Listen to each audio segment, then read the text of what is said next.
In the wake of President Obama's recent appeal of President Clinton's Don't Ask, Don't Tell policy, there now remains only one organization left that still effectively excludes alternative orientations from its ranks, the Boy Scouts.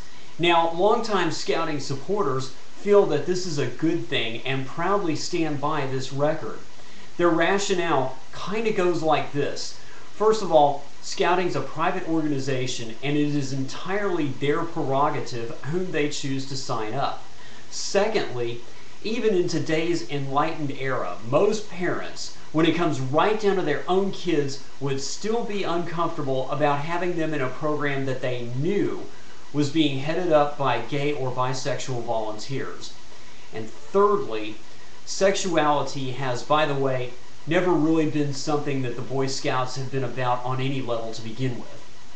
Now, this is a pretty compelling rationale, and all of these are very good, solid points. I find it difficult to argue against any of this. That is, until I take a look at the other side, the opposing point of view, whose counterpoints are just as compelling and effective. Parents squeamish about gay or bisexual volunteers? Really? They don't seem to be that squeamish about sending them off to school every day, even though it's widely known that there are plenty of gay teachers out there. Not even to mention gay police officers, medical personnel, firefighters, and other various role model positions, even including now gay military personnel at all levels. Sexuality not being germane to the conversation, okay, duly noted. But then how do you propose to ask a young person to completely set aside their sexual identity when it is, after all, so deeply a part of the person that they already are? And while I'm at it, it occurs to me that the more a young person who is struggling with this sort of thing, the more they try to suppress it in order to comply with some external standard, the more evident it's going to be anyway. And finally, the fact that they're a private organization, it's their prerogative, true, but that cuts both ways just as well. And if you're a membership-driven organization, it seems to me that you would, on balance, prefer policies that draw more people towards you than would push people away from you. And while excluding alternative orientations historically may have worked well for you in the past, perhaps at this point, the time has come for you to take a closer look at that. And with that comes my suggestion. There are very strong feelings on both sides of this issue. So rather than the national office taking either position, maybe this is something they should defer down to the local levels anyway.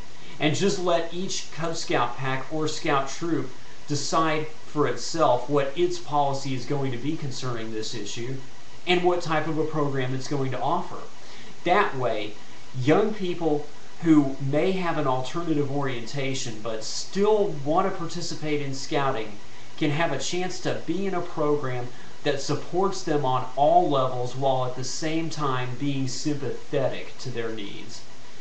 On the other hand, a young straight person who's uncomfortable about alternative orientations can also have a chance to be in a program where they feel safe and where they feel like their safety and concerns will be respected, because alternative orientations would be excluded from that program.